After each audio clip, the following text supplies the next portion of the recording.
Well, we're here. We're here. I'm here. I'm actually here today. Alan Buzzy myself. I'm here with Tucker Hazel and Andrew Orzosco. As a substitute teacher, I'm used to people butchering my name. It's all right. It's O Rose Co. Orozco. You Okay. got it. Well, You got yeah. it. You got Join. Well, then just join simply with myself, Alan, Tucker, and Andrew. We're here to talk the amazing, the big vampire lady herself, Uh-huh. Lady D, Resident Evil Village, Yeah, or we are. Resident Evil 8, depending on however you choose to call the game. Now, quick question. Do we know if Capcom has ever officially acknowledged this as Resident Evil 8? Because it's not even Resident Evil 8 Village, like Yeah. Biohazard was, or 7. It's just the VII, no, three eyes in the logo is an 8, a Roman numeral 8. Yeah. But I don't know if I can't remember a single instance of saying this is the 8th one. Yeah, Like, I don't think they've ever said 8. I think it's just Village. It's just like you said, the highlighted letter, the Roman numerals of being 8. exactly, yeah. But everyone Well, just we'll have calls to it They're see. kind of, RE8. Exactly, yeah. they're kind of, It's a lot they're kind easier. of being cute with it. Yeah, like they don't highlight, the letters and stuff, just like with seven. But like they, as far as I can remember, they've never called it eight. So it's just Yeah. village. Mm-hmm. Never. Well, we're calling it Resident Evil 8 Village. We're gonna slap all the titles to it. Why not? We've all beaten the game. We've all played it. Some of us have beaten it a single time, not naming any names, or not naming several names. Some of us have platinumed the game because they played it a bunch of times, but Not naming any names. not naming any names, not pointing anybody out. But there's a story to this game, and the story is usually the one part of the game I pay attention to the least of when I play most games. I'm more focused on the gameplay. So anyone here's hyper focused on the story that kind of wants to take the lead of being like, what are your thoughts of the story? Who wants to take the reins? Well, as someone who is very interested in the story of games, for me, the magic of video games is the idea of telling a story through an interactive medium. So, Yep. story is very important to me when it comes to games. I can, of course, enjoy games that are simple gameplay experiences, arcade games, Mario games, whatever. But when it comes to what I want out of an ideal game, I want a great story in there, and I want it to use the interactive elements of a video game in the best way possible to make that story most engaging. So, what I'm saying is I paid attention to the story. In so many words. And I think it's an okay story. I think there's some strange pacing issues, but on the whole, the world is very interesting. I think a lot of the characters are interesting enough. I know there's a lot of backstory and lore elements that I'm not necessarily familiar with, as I'm not like a huge long-time Resident Evil fan. Yep. But the main downside to it is Ethan Winters, who just sucks. He is not a fun character to play as. He's not a fun character to listen to. He's boring, and I just wish he had a better personality. I wish he had a look. You don't see his face ever. So when Ever. yeah, exactly. Ooh, they really make sure you never see his Yeah, face. they do. Oh, It's an they'll go interesting out of their choice. way. They'll go Yeah. out of their way to do whatever they goddamn can to make sure you don't see that And man. even when you go into the figure mode and look at Ethan's model, still can't see his face. Is that true? It's like Okay. Still can't see It's his like face. those Austin Power films where like they like always hide like the like the body parts where it's like it's always something blocking. Yup. Sure. Like, Good Every point. time. Great reference, yeah. But yeah, I mean, I don't have a ton to say about the story because in all honesty, I'm like what, 2 or 3 weeks removed from beating the game now, and I guess it's not super memorable. There's some fun set pieces and moments, but the story, the lore behind it is mostly just okay. It's just there. It's just there as like a front piece to play the game. Yep. Mm-hmm. the trouble with Village is a lot of the exposition comes in the form of like documents where Yep. if you're kind of just not paying attention to the documents, like if you don't read every single document, and there's like a trophy for it, but if you don't read every single document, you won't understand like all the Resident Evil games, like the villains or like the creatures are always like grounded in some type of science. Mm-hmm. Mm-hmm. And like if you don't read the documents, you won't figure out like why like the Bella, Daniela, and Cassandra, like why they're like a mass of bugs and stuff. Like you won't understand like why they're like immune to like firearms damage and all that stuff. So like Yeah.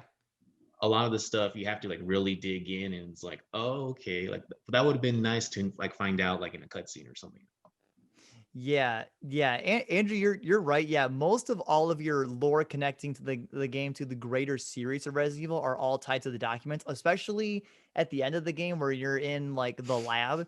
Like I've had some Documents exposition. everywhere. I've had some people tell me that they don't like that part because it tries too hard to connect Resident Evil 8 to the greater lore of like even like the beginning of Resident Evil itself. Mm, So yeah. I mean, I read the documents maybe like the first half of the game. Then I was like, you know what? I just want to do the shooty. So The funny thing with I that, just kind of picked up the paper and I put it back down. it's funny though, because like there's right before that scene, there's like you get like that when you're playing as Chris, you get like that chatter from the rest of the group, and then it's like where's Mia? Like what happens? Like don't worry about it. Like we'll figure it out later. And it's almost like the developers got to the end of the game and they're like, oh shoot, we forgot to explain like a lot of They're like, things. we Throw gotta in put. all these books, all these documents, all these photos, and at the Yeah. and just like there I you go. mean, even if I remove like the lore aspect of Resident Evil 8, I do think Capcom does a great job in making there is lore to the greater series that you can enjoy and partake in and read about, but you Mm, don't need to because Resident Evil 8 is fine enough as a standalone game. Like you don't need to connect it. It yeah. was great on its own Hmm. without even knowing because Tucker, you didn't play 7, No. so you don't know the first game with Ethan in it, and like you still Hmm. enjoyed 8 overall. Yeah. And like I'm not super big on Resident Evil lore myself, and I really enjoyed 8. So like the lore always is nice, but it never feels like you need to know it. It's Yeah. just I that think. extra Wait, thing. so Tucker, were you confused then about like Ethan's healing factor then or not without RE7 as a context? Um, well, I guess so. Um, the beginning of the game gives you the option to catch up in a little cutscene of what Yep. happened in 7, but it's not very complicated. It's that he went to the Louisiana house, his wife Mia was caught there, a bunch of shit happened with the crazy family, and then Chris came. That's about it. And there was a little girl. That's as far as you really need to know, and I think that just goes to show that on the surface it's a very simplistic story, and I don't Yeah. think it gets a lot more complicated near the end, but for the vast majority of its runtime, it's a pretty simple story of this guy trying to rescue his daughter. And there's like, okay, Chris Redfield's in the background, but he's not really super important. And I do think that the main issue with the story and the lore, how it's expounded throughout the game, is just pacing. Right? You say that there's this room at the end of the game that's filled with documents. Okay, Yeah. well, that's a really big standout moment, and for some people a detriment because they didn't have anything like that throughout the rest of the game. If they Yeah. had spread those documents throughout the game, if they had it started introducing you to how it was connected more naturally instead of just oops, lol, here we go. Here's a room with literally books in it Yeah, that here's you have to papers. read to know exactly. Yeah, at that point, it just feels forced. And I think there was a way that they could have done it more naturally, but they really backgrounded the story here. And I think some people put different weight on how important story is for Resident Yeah. Evil. But for me, I was intrigued by the concept of it, and I wish it had been fleshed out a little better because having it shoehorned in at the end was more jarring and disappointing, I would say, Yeah. if it had been either or. I feel like I can't understand why because most like half of the documents in that room tie into like the original lore. Yeah. The books where you read about each lord of Resident Evil 8, each boss, I think that like that was amazing. I didn't really mind that part. And I think they put a lot of all that lore there for you to kind of read as kind of a way to unwind from what you just had to go through as Chris. So I Sure. think it's not there to try to just cram it all really quick. I think it's there to kind of give you like, hey, you can relax and read and kind of unwind from the literal not fun part of the game you had to do. But Yeah. Sure. so like That's besides interesting. so I like because Tucker mentioned it. I'll ask you too, Andrew. Like you said, you felt like because of that the pacing was off. Did you feel like besides the documents, that either of you feel like the pacing was great the rest of the game, or do you feel like the pacing struggled anywhere else during the game? Um, for me, there's like it's most noticeable like on repeated playthroughs, like when I do like the for the speed run trophy, like Moru's part, like with the reservoir and Belladonna, like those parts feel so short compared to Lady D's castle and Yeah, Heisenberg's tedious factory. And I was Hmm. like, like the Lady Donna part kind of makes sense. I mean, the Donna Bella makes sense because of like there's no combat, right? You're just kind of yeah, doing like a one Oh, prolonged. Benevento.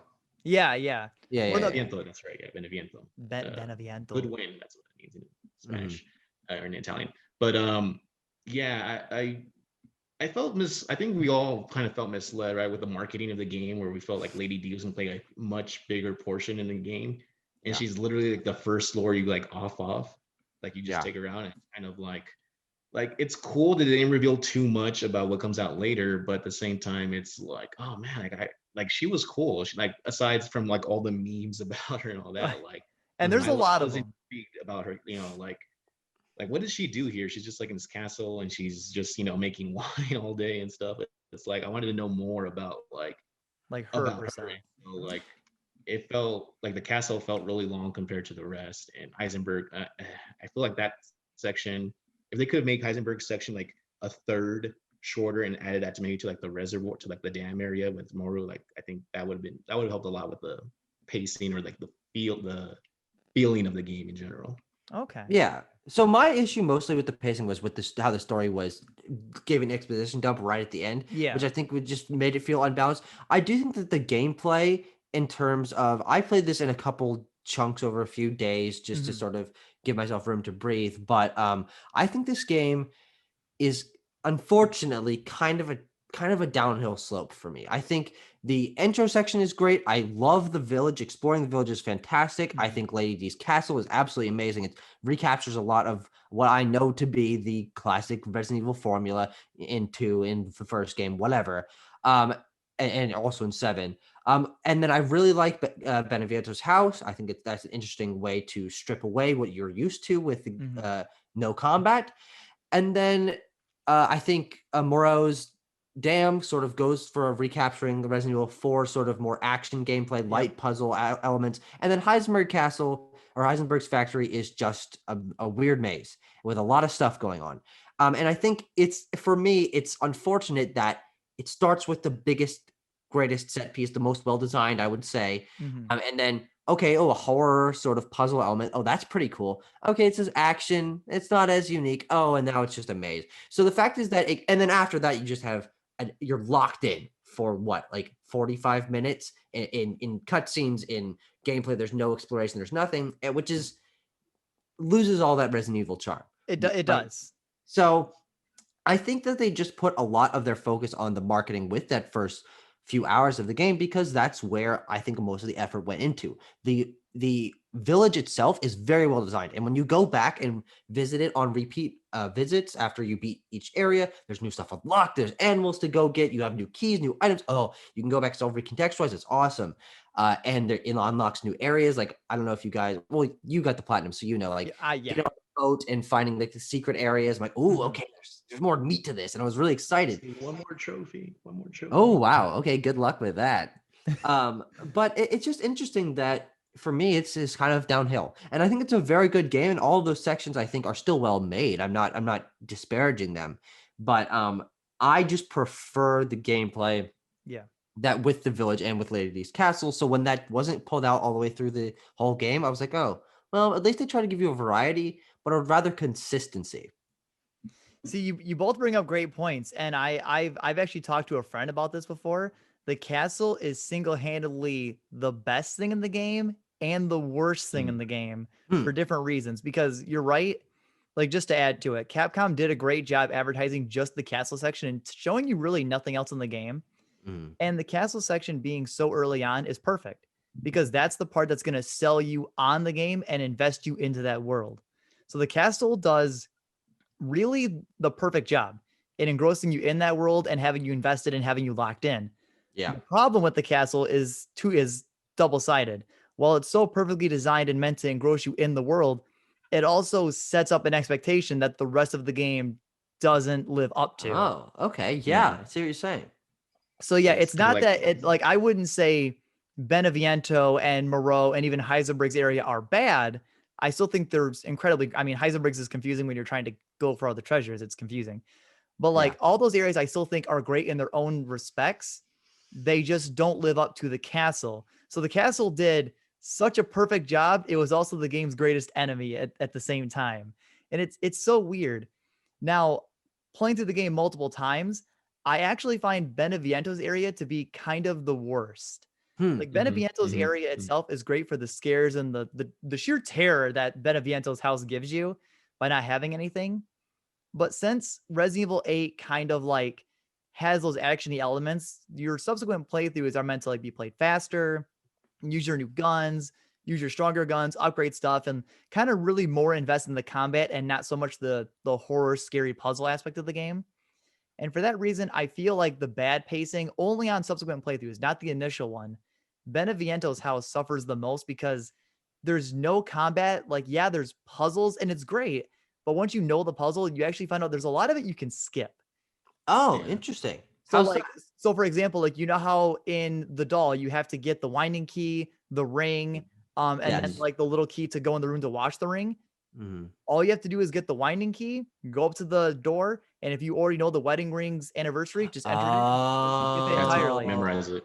Mhm. true. Yeah. Interesting. So Yeah. once you know it, you can skip it. So I feel like because there's no action in Beneviento's area, and because of that, subsequent playthroughs, that area feels the most poorly paced for me. But only And on it drags on. repeat Yeah. repeat playthroughs, because then it's just slow.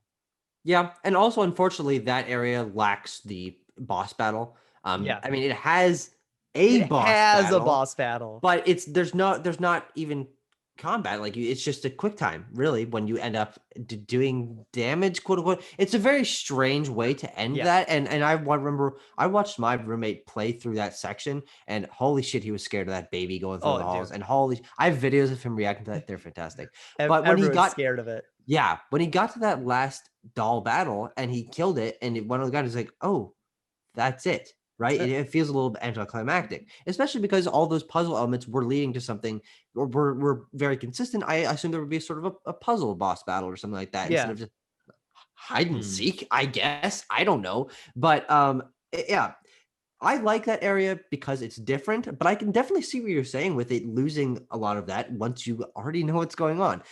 A lot of the challenge of that area is basically playing an escape room Yep. in the house. And okay, yeah, you slowly unlocking new areas and slowly realizing what each item does. But yeah, I mean, it can definitely lose that luster after repeat playthroughs. Sure.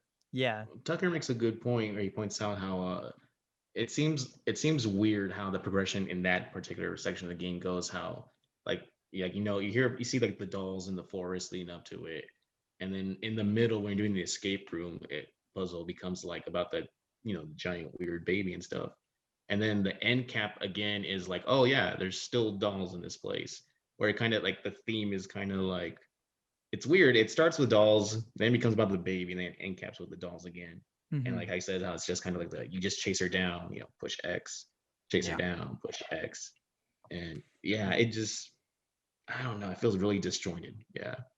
See, then when you move on to Moreau's area is very unique because then it feels like it's trying to balance the castle, like it's trying to mix a bit of the castle with kind of this like it feels like it tries to puzzle you by making you rush to go fast to escape Moreau when he's in fish form, which Hmm. isn't really a puzzle and it's not really like a rush part. I mean, I'm scared of like deep water, so like for me it freaks me out. But like if you're not scared of fish or water, then like Moreau section is just kind of this giant screen shake that you wish would stop.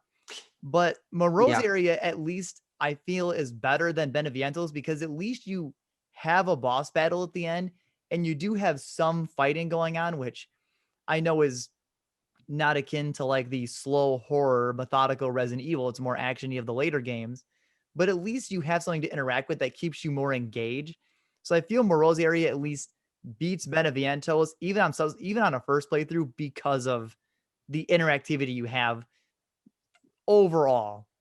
Because Sure. I mean, you still have one puzzle in Moreau's, the color block. I mean, that, Yeah. but like the best part, it isn't even each area. As you mentioned, Tucker, the village part's amazing. That's the best part.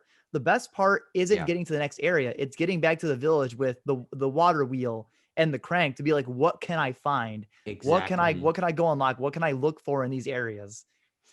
Yeah, and it's not only that you come back with more items. I do think that, and I can't say in exactly what does change, but I know that on repeat visits, sometimes like something will have happened. Like there will have had someone come through and like knock something over, or like Yep. a door will be creaked open a little bit, or a way that you went through before is now closed. So you have to sort of re-explore. And I think recontextualizing that with those different experiences makes it really fun. And then you're going to find, okay, I can go now use all the wells. I can use the crank. I can figure out with the items that I have now, re-explore these areas. Yeah. And that combined with, okay, now there's hunting, right? And now I can upgrade myself in that way. And there's more interaction with the Duke. And now I have extra paths to go on. And also I thought that once you got out of Lady's Castle, I thought that you would have been able to choose which Oh, where to path you went go? on. Yeah. And then Yeah. I naturally chose, or I thought I naturally chose Beneviento.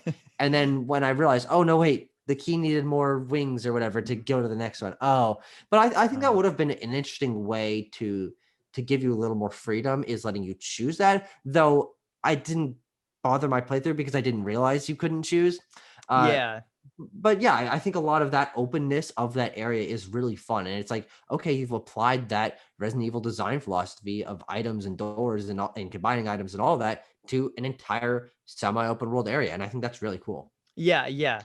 I don't know how that would have worked in long term, only because you could have had the choice of Moreau or Beneviento, because you have to Yes. go to Heisenberg last. Yes. Maybe Yeah. if the game was like, this feels wrong because the game's already like the 10 hours, so like it's already a decent length as it is. So I feel like you could do something like that if the game was longer, but then I don't feel like you want to make the game longer because then it feel like it might drag on. But I I'm know what you thinking mean, about because you're harkening back to like Resident Evil 2, where you re-explore the RPD constantly, exploring new areas with new items and Yeah. Yeah. things Yeah. are different. Yeah. So I see what what you mean. And Alan like was. that, yeah, that would have been great. I was gonna say to like Alan was saying. I was thinking right now. I was like, with the Beneviento and the Reservoir section. I was like, did either one of those characters make any other like direct references to another character that you've already beaten, where you could just like swap them out however you want? And I think you could get away with it because I don't think they refer to each other like No, in they terms of don't.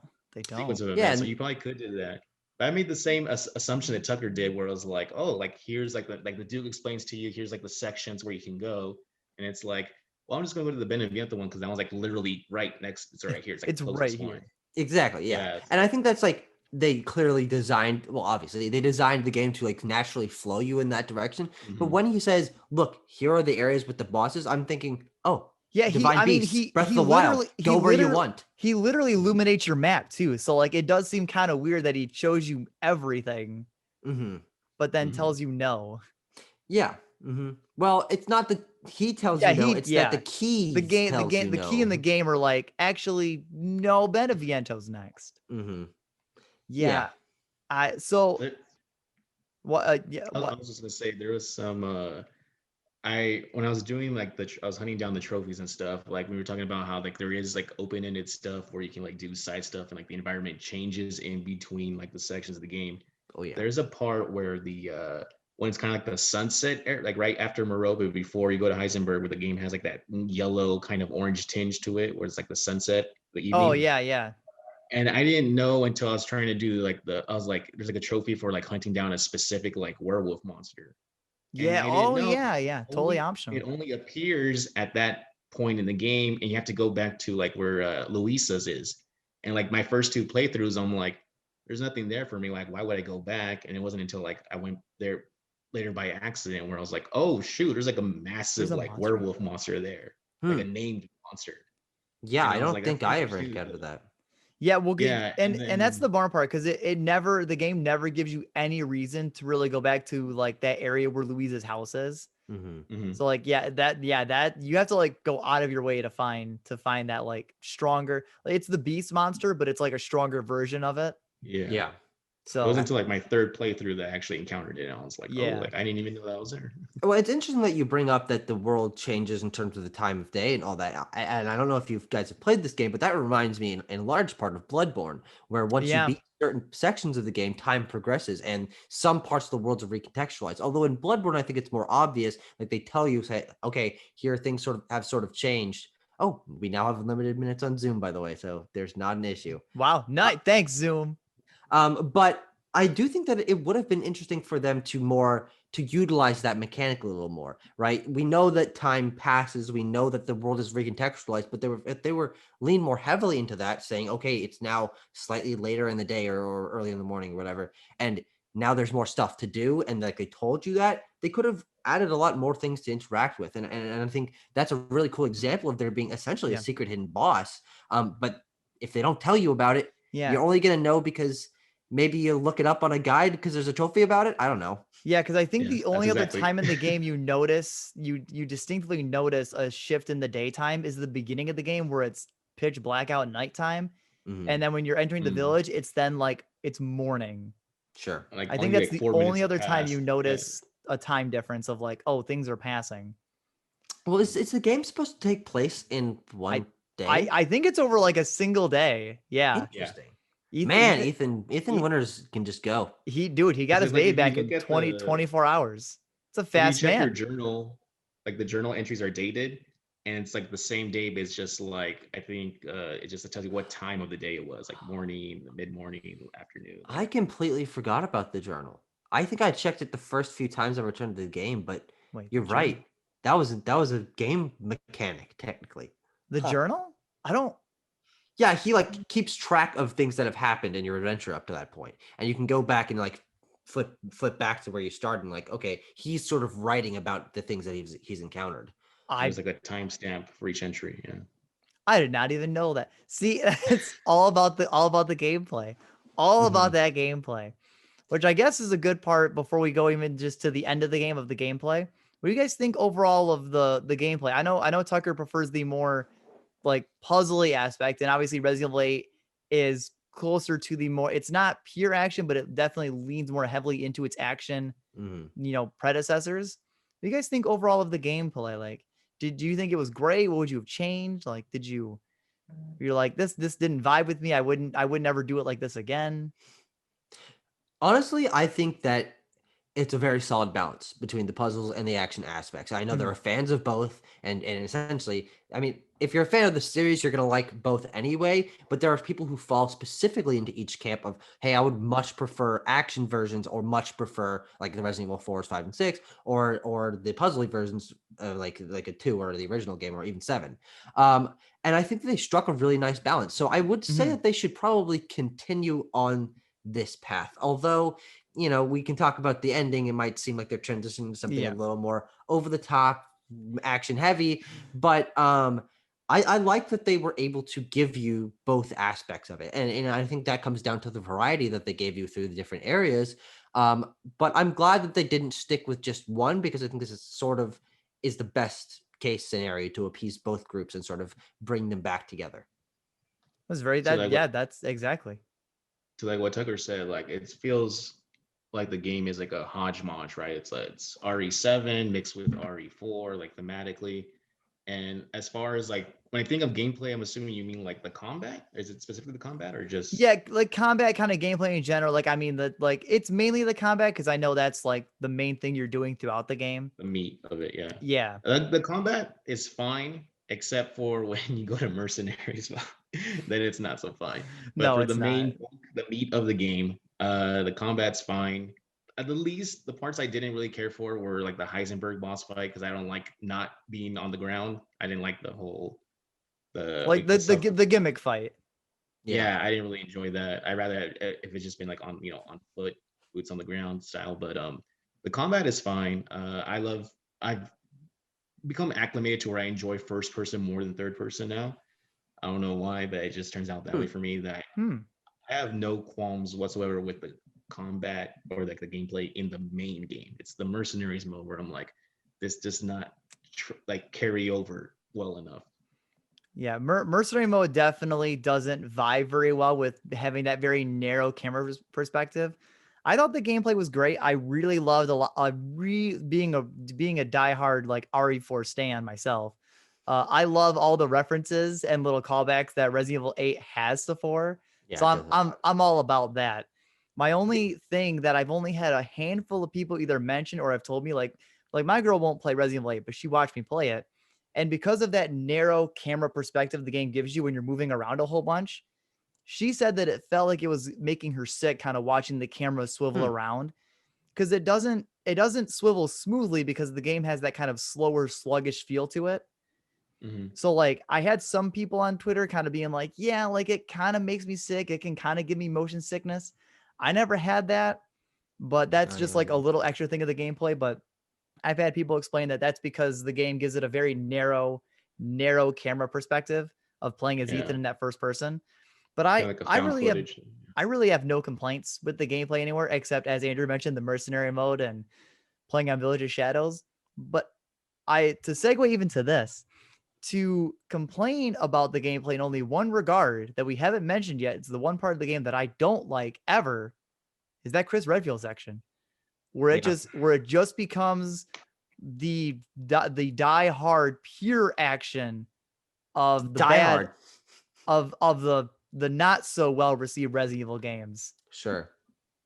Yeah, and On I the have hardest not played. difficulty. Go I ahead. haven't played 5 and 6, so I actually, I'm assuming from what you're saying there, that's the kind of Feel. like first person gameplay, or not first person, but gameplay that they go for is like lots of ammo, lots of that kind of stuff. Action, yeah. Interesting. Okay. Well, I'm not opposed to that because I have certainly played my fair share of campaign shooters.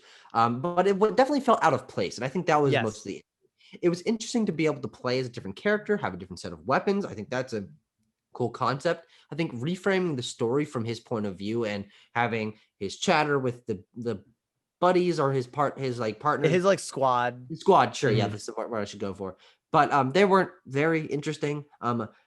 But on the whole, I'm glad that it was there conceptually. But I think the fact is that it shook up the gameplay so much that it just sort of it felt out of place. And I think Yeah. if the story had been sort of a split campaign, I don't know, Last of Us Part 2, like if there was a second half of like the like game. like a DLC of playing as Chris during that Exactly. section. Exactly. Yeah, If it yeah. was a DLC, if it was a little more fleshed out, if there was some exploration and not just like single path areas, I think it could have been pretty interesting. But on the whole, it just felt like they were trying to appease the people who really like the action Yeah. and say, hey, oh, we didn't forget about Chris because he is very backgrounded for the most of the Oh story. yeah, he's only in like what, a handful of scenes in the whole game. Yeah, he shows up in Moreau's area, and I'm like, oh shit, that's right, Chris is here. in here. Yeah. But and I think that it's also similar to what we were saying about how they treated the story in terms of lore exposition. A lot of things just feel shoehorned in at the end. There's a lot of cutscenes at the end. There's a lot of boss battles at the end. There's a lot of exposition at the end. There's the gameplay switch up. You're locked in completely for the last 45 plus minutes of the game, and it's just a very out of place way to end the game, considering Yeah. how, as I've said, relatively consistent the rest of the game is. Yeah. And I wouldn't end the game like that. I would, in my opinion, if they had done a second sort of Castle Demetrius area that sort of recontextualized everything and brought you back to where you started and everything. I'm getting all So like meta. everything kind of ended back there a little bit, maybe. Exactly. Yeah. And I think that would have been really interesting.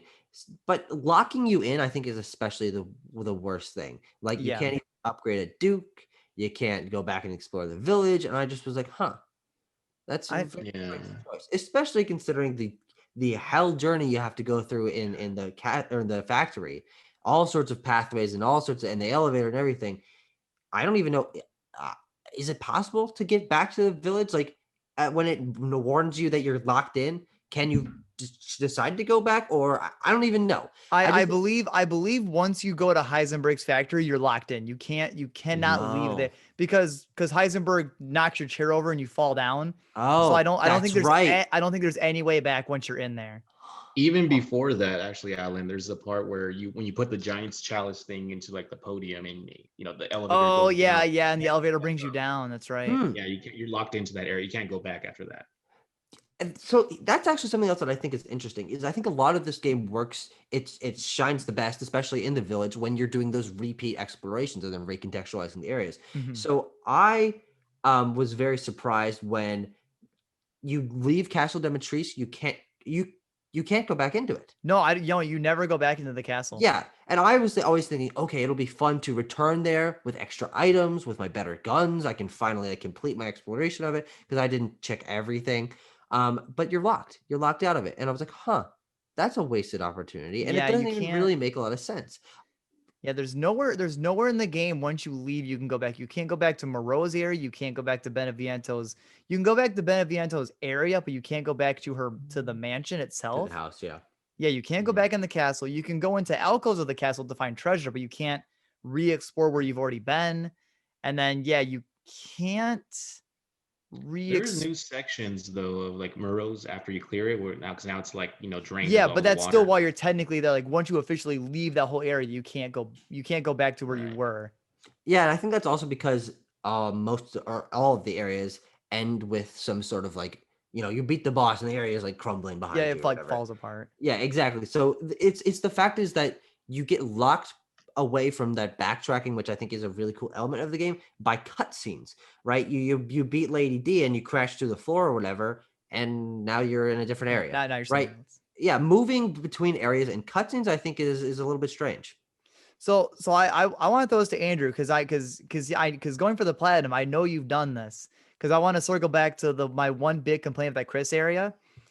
Andrew, how what were your thoughts of that Chris section, and also how was it? How was the game on those higher difficulties?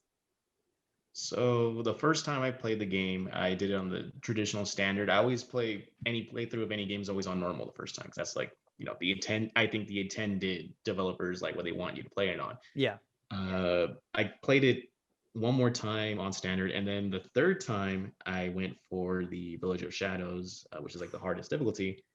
And for the most part, I was good because I had my infinite ammo magnum, so like it wasn't really like an issue, right? Up Mm. until the Heisenberg boss battle and the Chris section of Village of Shadows, man, because at that That point Chris section, man.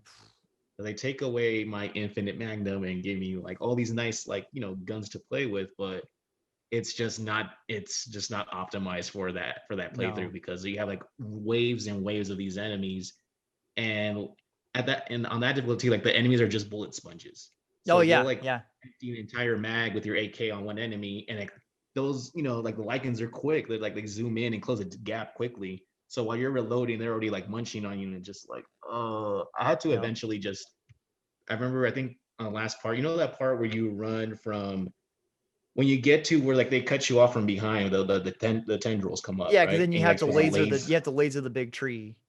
I just flashbanged my way through that entire section and just beeline for it, and that's how I was able to get through that. And I'm Mm. not sure if that's how you're supposed to do it, but I was forced to do it that way because it just wasn't possible any other Yeah. way. Yeah, it's strange. That just seems like a less engaging way to experience that section. Yeah, and because Tucker mentioned it too, because it's the fact that that Chris section for the game you've been playing, that Chris section is so far removed from the game that you have been playing up till that point. And realistically, the only real reason I think the Chris section is in the game is to give you this breather to set up Ethan's reveal that he's not dead. And that's Yep. it. Okay. And that's it. So like, yeah, I get that they're trying to give you this breather to be like, oh, hey, Ethan's dead. So now, oh, Mhm. you're Chris because Ethan's gone. And then it's that big twist of like Mia saying, no, he's different. And then you cut back to Ethan. But giving Chris that section to be very far removed from what Ethan was doing, I don't think I agree with Tucker and even my own thoughts of like that should have been DLC to be like, you can play Chris's section, but honestly, despite the complaints of the cutscenes and the lore shoe in, they should have just made that one big cutscene.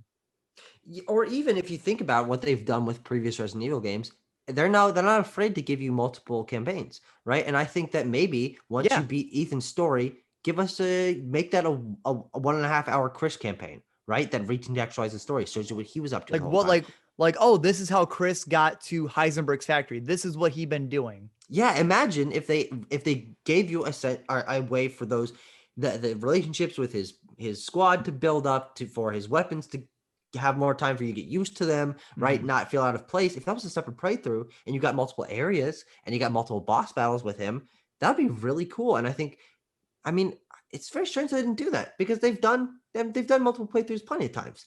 So, yeah, Yeah, because two gave you Leon Claire. Four, I mean, not four. Like, I think the only games that give you two different routes of characters is, I believe, 0, 2, and 6. 6 has plenty, right? But Yeah, playthroughs you well, were saying. yeah, 6 has like 4 campaigns.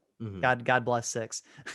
But yeah, But yeah. I was Go gonna ahead, say Andrew. Alan was. I'm sorry. It's because on my side I think there's like a slight delay, so I can't tell if I'm interrupting you guys. That's But all right. That's I'm all right.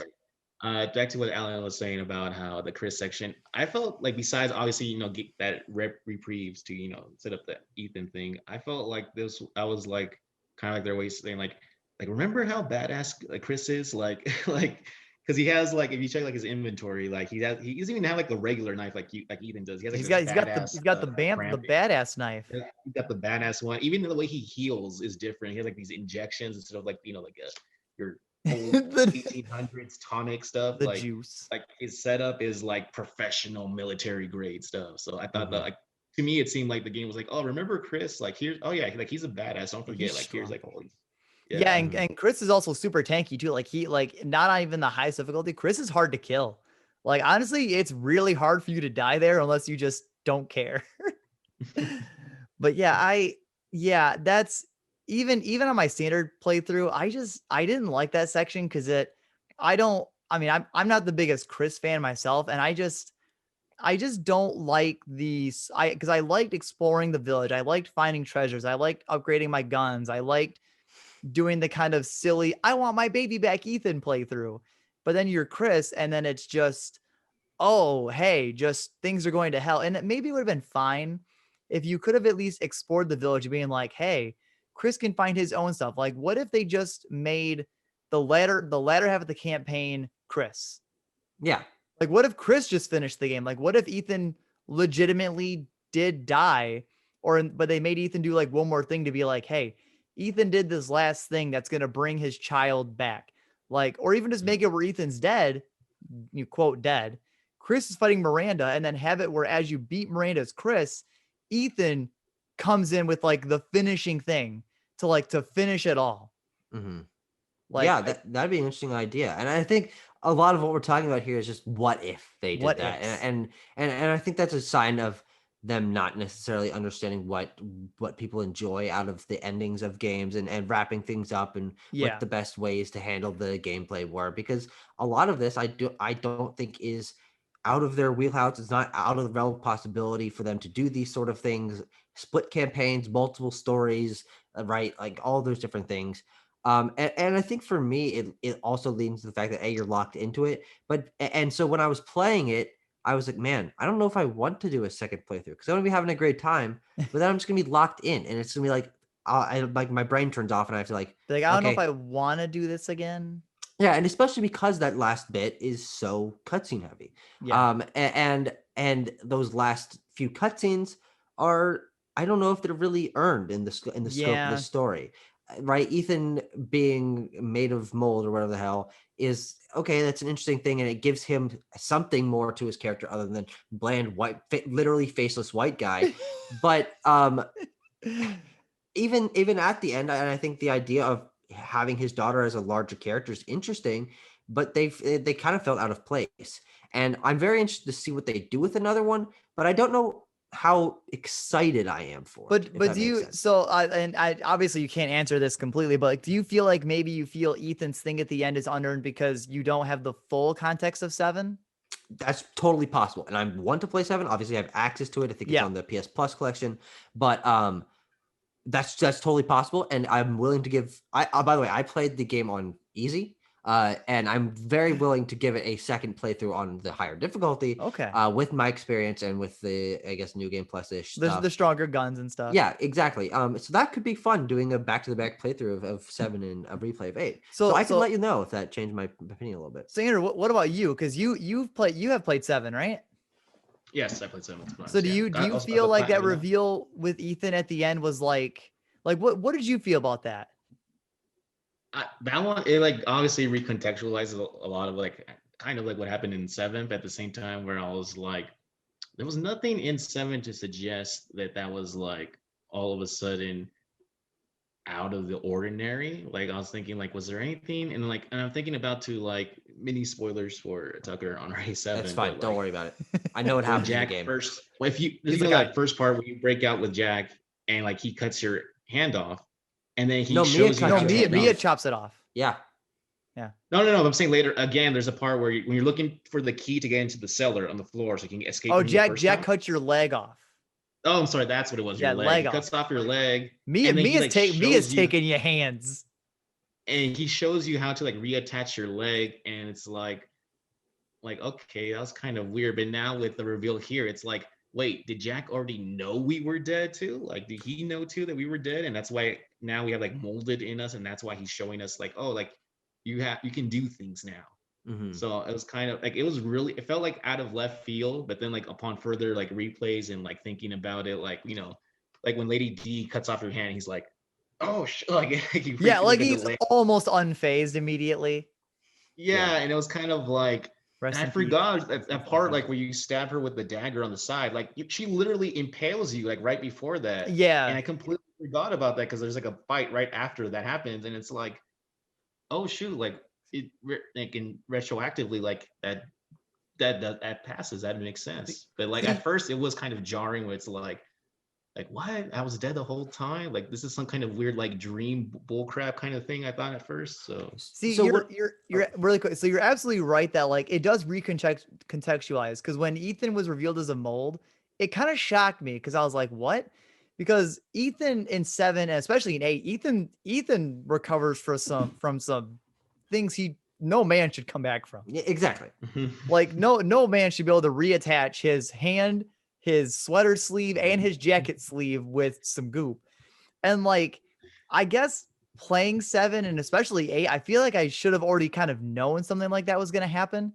But then when they reveal Ethan's a mold and that's how he can recover and everything else, it shocked me because the over the top Ethan getting hurt and recovering, my brain's just like, oh, it's a video game. It's just ridiculous. It's just ridiculous. 100%. Yeah. And that's exactly what I was going to say. The reason that it doesn't feel like a super crazy reveal is because you've played video games before. You've played Nathan Drake Yeah. getting shot to hell and just healing up because time passes. Yeah. Right? These things aren't uncommon for to just pour some liquid on yourself and you're fine. Right? Video games do that for every situation. And Yeah. so him being not fully human is a cool concept story-wise, but it's not so shocking to me because I'm like, okay, well, that's just the reason he's able to do this, but it's not crazy, right? If he got like literally cut in half or something like that, You'd be like, all right, Ethan. and then, but if he was able to recover from that, like, oh, now there's something weird going on. But him cutting off his hand like a ton of different times, or his hand being cut off a ton of different times, I just thought was a joke. Like, I'm like,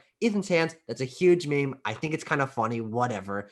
But maybe they were leading to that. Honestly, maybe it does recontextualize the playthrough. Well, yeah, because you're meant to think it's super weird. Because like even when you play as Chris and you get hurt, nothing wild happens as Chris. But I mean, it's crazy anyways. Because like in Resident Evil 2, if a zombie bites you, you're infected. But like Leon and Claire Resident Evil 2, if you get grabbed, you get bitten. So like technically you should be doomed anyways. But they're fine. They're alive. They keep going. True. So They addressed that. your brain knows it's weird, but it's also like, well, I mean, people have survived weirder stuff than this. If you play, in in Resident Evil 3 remake, when you're still in Jill's apartment, there's one of the documents, like she has like this like big old like the board with like the strings attaching all the documents and stuff. There's actually in a document like you can read there where it mentions like we're not sure if us, the ones who survived the mansion, if we have like a very strong natural resistance to the virus, because she mentions like they've been like attacked and they like sustained. They should. And she's They like, should oh, maybe be. it's just like sleeping. It's like maybe like not like I forget the word for it, but it's like not active or like it's like benign, Dormant. or something like that. Dormant. They're dormant. Sure. Yeah. So the last thing I want to ask you guys for tonight is, with the end of the game, how did you feel about the reveal of older Rose? And what do you think Resident Evil 9? Do you think they're gonna follow? Like, I mean, I feel like it's kind of. Do you think they're gonna follow Rose? Like, how do you think that's gonna kind of shape up? Did you like the reveal of Rose being older and skipping however long into the future? Did we like Rosemary Winters? I think it's an interesting concept. And I think that the reason I'm more excited for her to be a protagonist than I ever was with Ethan is because she already, from that one cutscene, has more character than he ever did. Man. Right? She has a face. She's got a personality concept. She's working in this interesting role in the world. And she can likely do very interesting things. Like she was like threatening this guy with her powers and stuff. She has powers we don't know about. Yeah. And that could make for a Resident Evil game that's very different from anything we've played. And I think that could be that could be really fun. So I think it's exciting from that respect. I think it's a very strange thing for them to end on because it doesn't have really any impact on the game you've just played, right? It doesn't like super recontextualize things except for the fact that you know that Ethan was a mold, so she's like half mold, or who knows what's going on. Yeah, and then But whatever power, because she says I have powers even Chris, I can do things even Chris doesn't know. Like, are Mhm. these things we already know, or are these things that we don't know? And then before I go to Andrew, I just love Tucker how one of your pinnacle reasons is why Rose is better is she has a face. She does Rose has a exactly. face.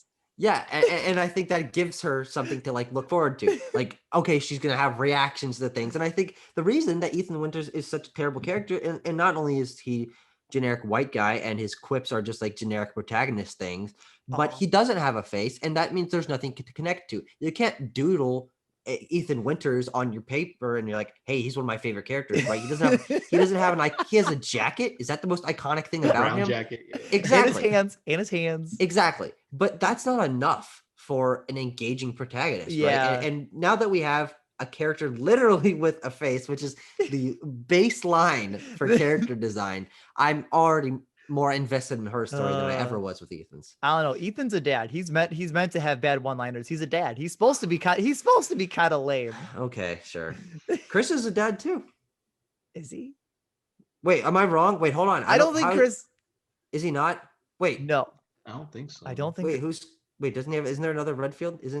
That's Claire- his sister. Oh, that's his sister. Tucker, you Claire. played yourself. Oh, I played What'd you myself. think of Rose? Tucker it. just put his clown nose on, saying Claire's the daughter of Chris. You messed up, boy. I totally thought that was true. It's all right. I'll leave. Um,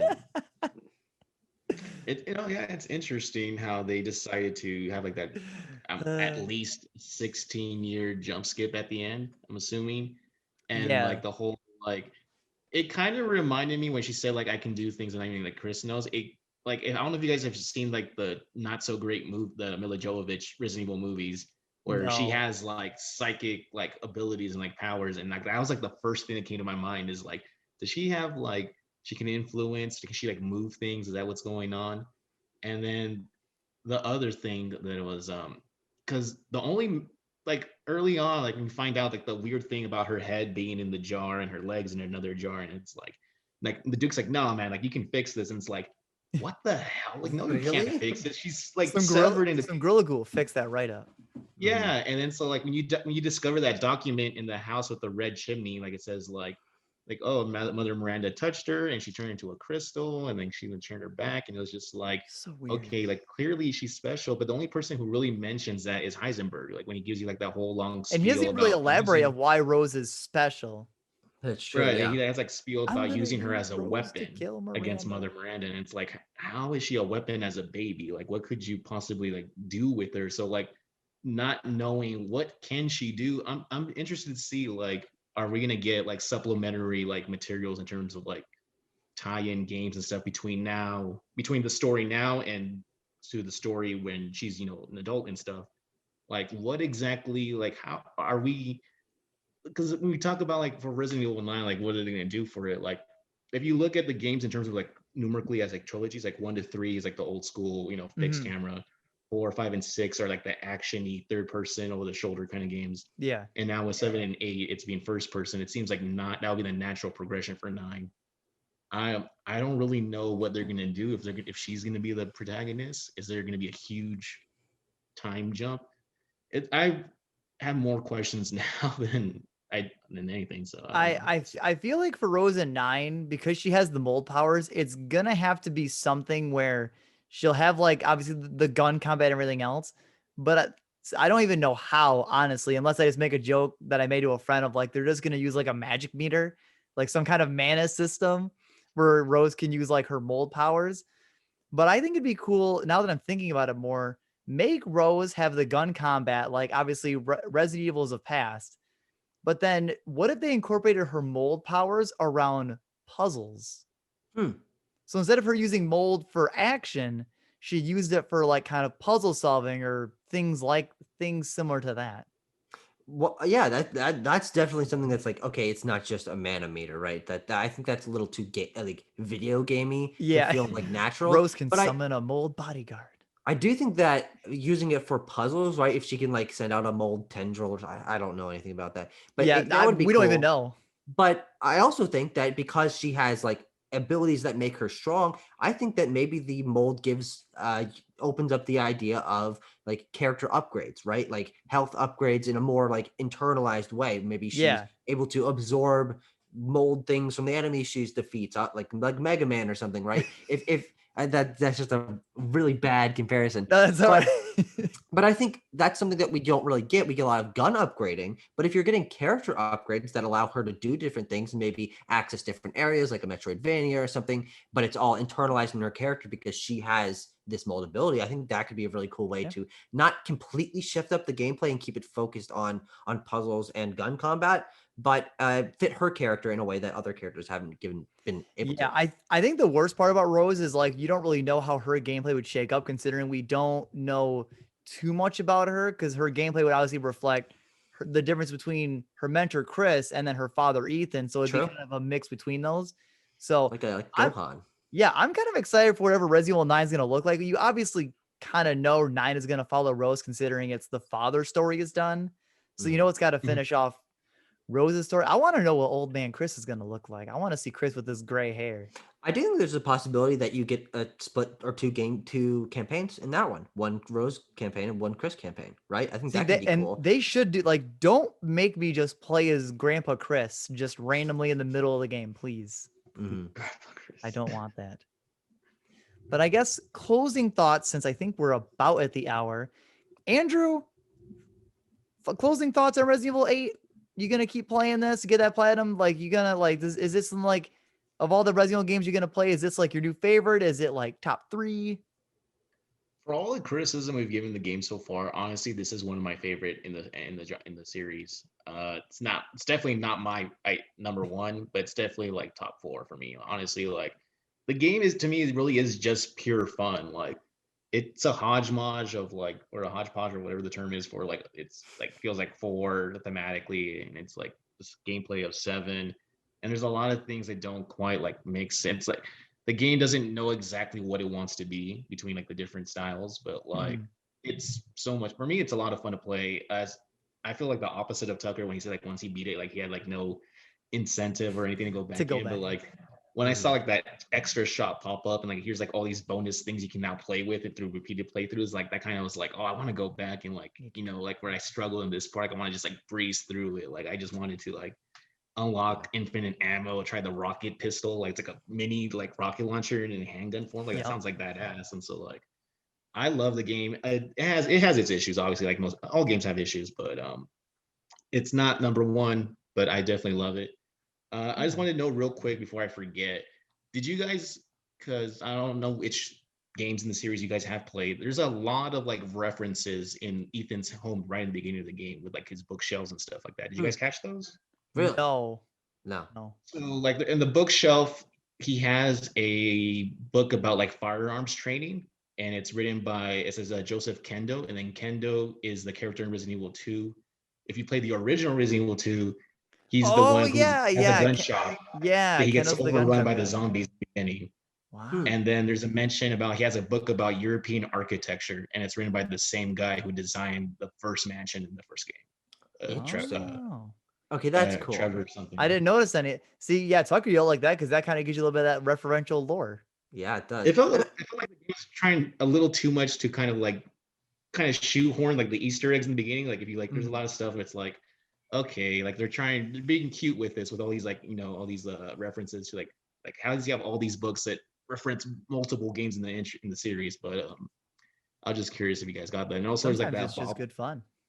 like in Rizzy was saying, he has like that bobblehead, and he's like, oh, like I don't know why I still have this. I should get rid of this. It's like a bad reminder, and it's like the little Oh, mini collectibles from Resident Evil mm, 7. yeah, yeah. Oh, So that was my last bit that I wanted to throw in. I didn't catch. Well, Tucker, I already know you. You hate No Face Ethan, but besides Ethan, what are your thoughts of closing thoughts on Resident Evil 8? despite my qualms about Ethan and then the pacing in the last section of the game, I still think this is a fantastic game. I think that it has the village and the ladies D section are really top notch. And I think that the combat and all gameplay, simple gameplay throughout is still fantastic. The designs of the areas might feel a little bit disjointed, but on the whole, they're not long. Like this isn't a long game, so Mhm. it doesn't like drag. It's got solid pacing in that department, and it's also one of the best looking games I've ever played. Right? We didn't really talk about the visuals. It's That's got right. fantastic visuals, fantastic sound design, fantastic animation.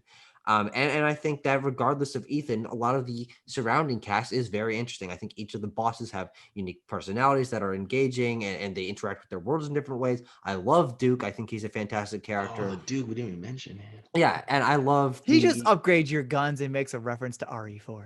yeah, but it's He's fun. awesome. He's He jovial. actually has like a part in the story.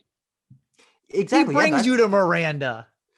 well, it's a relationship that No, you I and him know. I know. form.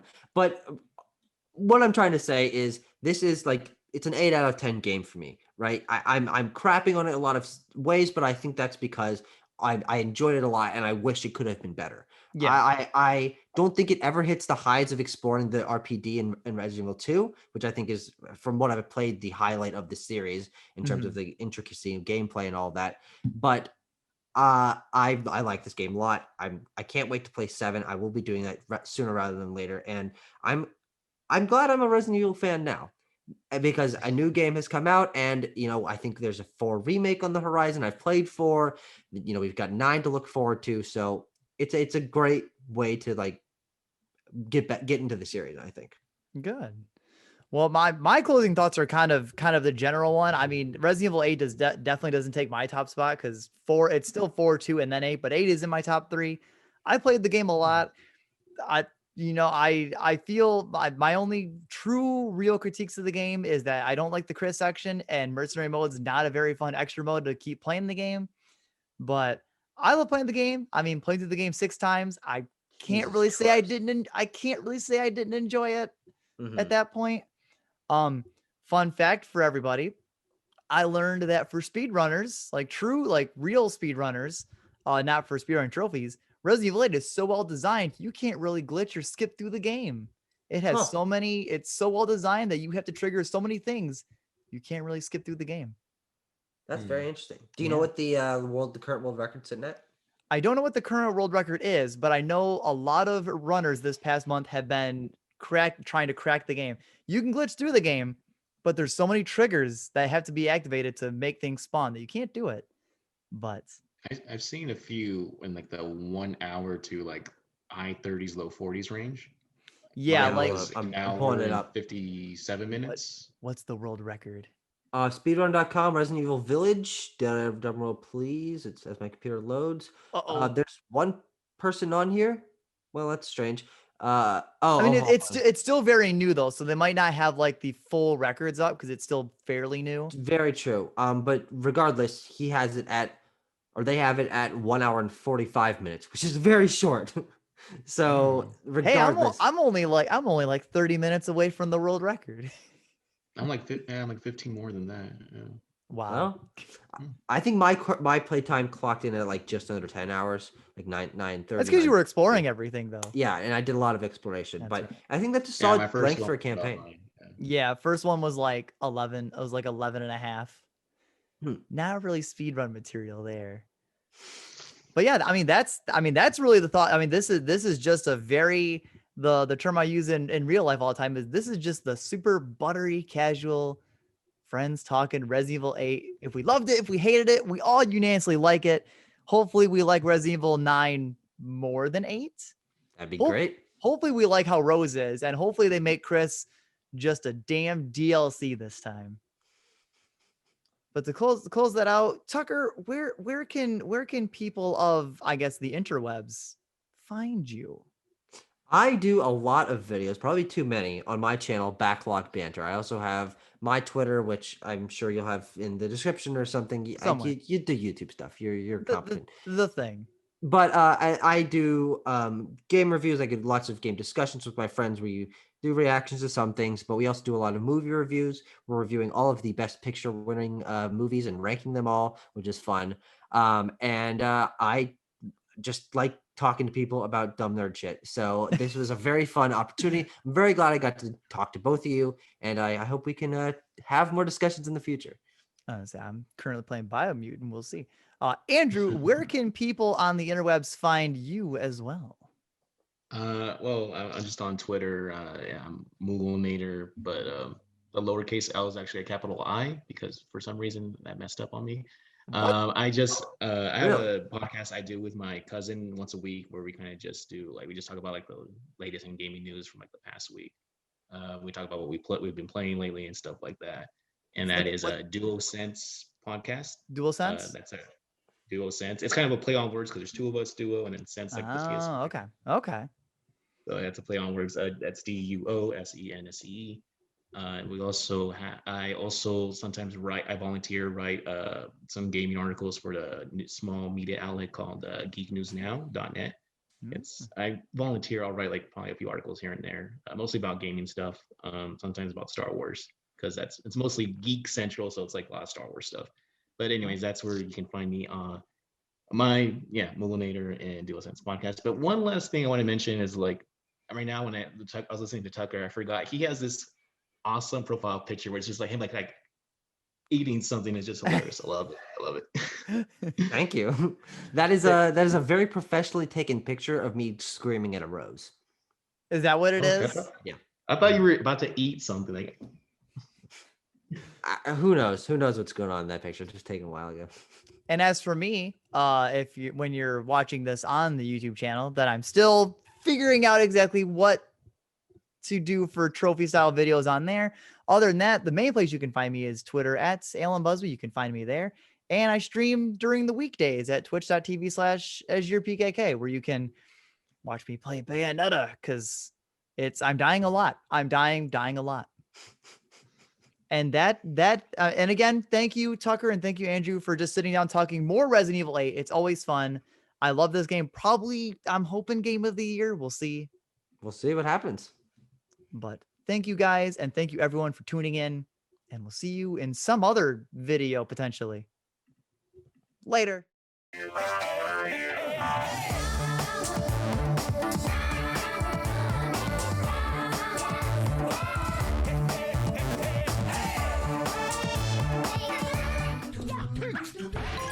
All right, Amaze Hobbs, this is for you. Your good luck. We'll die immediately.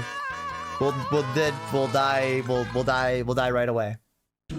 Well, I didn't get it. I didn't like the game. Wait. You are consistently. So you play. I can't trust your opinions on things. You play Nier even though you're not liking it.